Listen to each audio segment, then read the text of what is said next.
everybody. My name is Russ. That is Lauren. And this week we are going to talk about yet another thing that came out in 1975 that was great besides me.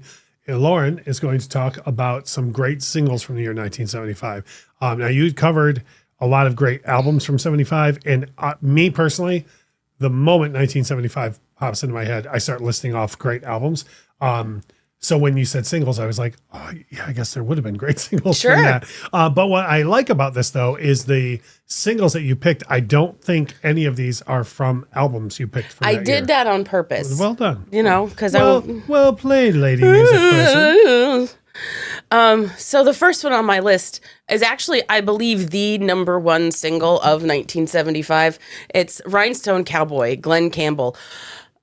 This song is perfect. I love a good country crossover. This was number one on the Billboard Hot 100 and the country charts in that year.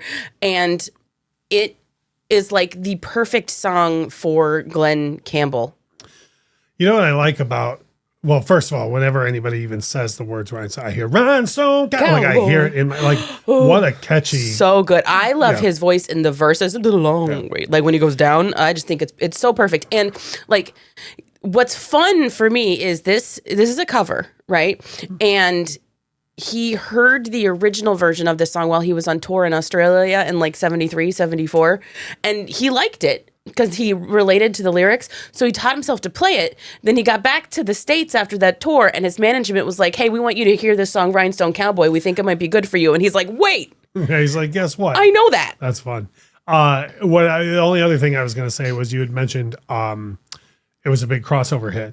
And I loved that about the 70s is into the early 80s really was there was a ton of I don't like to get into the whole like modern day, that's not country, modern day stuff, but like a lot of what happens today is not what like country and Western music used to be. Sure. And if you ask me, it used to be quite a bit harder to get a country song to cross over because they had zero trace of pop elements in country back then.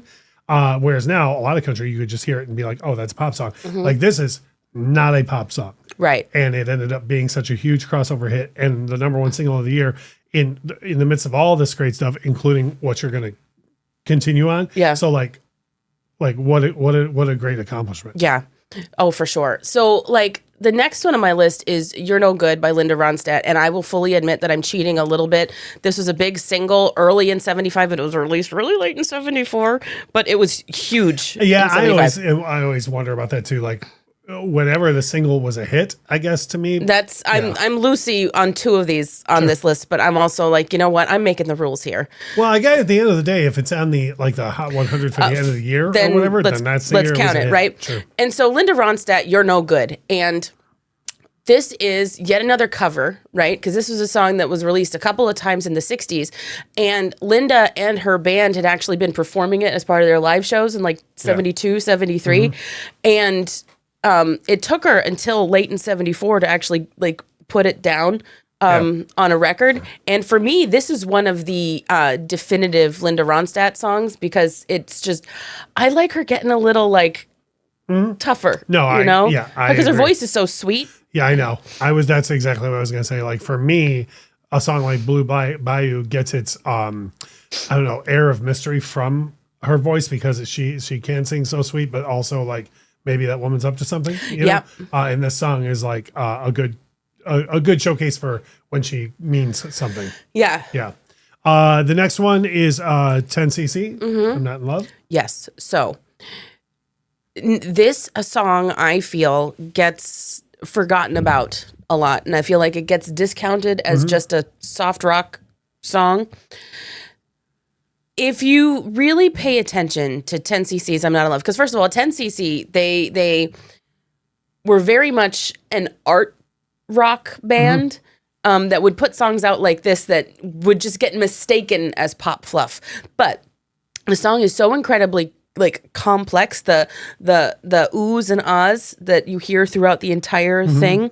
That's the band. They took a whole day and recorded 16 times each note on the chromatic scale and literally had a 12-foot loop of tape to play that through the entire thing. Right? I'm like, that's wild. The only other thing I've ever heard of like that is the change at the beginning of Money was done that way. They pieced together each sound that you're hearing, and they ran it around mic stands. Oh my God. All around That's just so cool, right?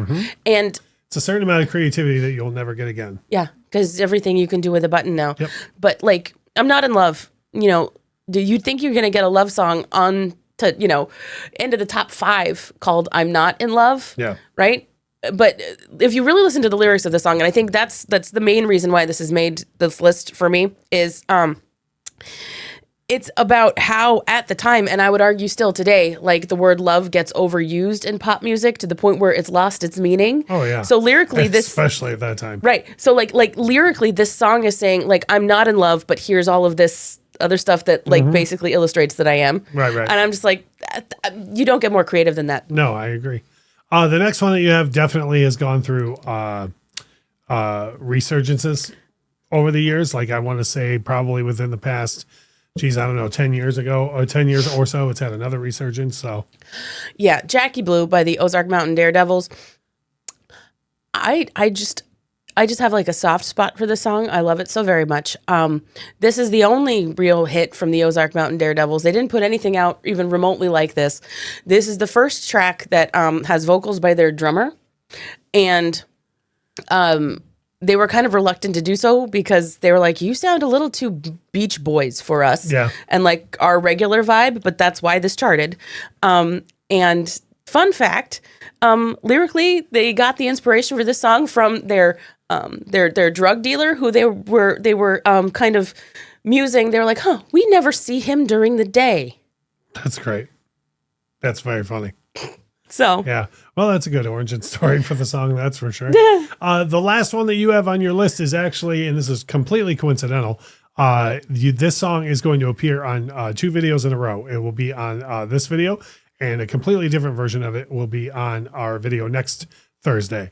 But you are talking about the original that was released in 1975. Harry Chapin, Cats in the Cradle. This is another one I cheated with. It came out at the end of 74, but Yeah, it but was it was a big like hit in song of the 75. year in 75. So give it to me. There you go. This, I mean, obviously it's like the definitive Harry Chapin song. If nobody knows nothing by Harry Chapin, they know this. Yep. And I love Harry Chapin. I love a good, I love his voice. I love a good singer-songwriter moment like this. And I'm just kind of glad that, he has this song out there that seems so universal. It is universal, which is one of the reasons why it's going to appear on a different video. And it's one of those ones too where depending at what age that you hear this song, it can reinvent itself many, many, many times over the years. And you can really have people like I actually know people who have like used it as their parenting philosophy, like because of this song, they decided to like change the way they do things and whatnot. So, but yeah, and I don't think anybody would begrudge you the whole, like you said, it was the song of the year in 75. So like the actual release date, really not that big of a deal. But we always like people to hit the comment section. So let us know what you think of Lauren's picks. If there's other great singles from 1975 that you think we should have mentioned, by all means, leave a comment. Let us know what you think of each of these songs. Like for example, like a lot of people don't know Rhinestone Cowboy was a cover, or You're No Good, all that type of stuff. The comment section is what we love. If you would please at least drop like on the video, because that helps us out. That's Lauren. I'm Russ. Thank you so much for watching.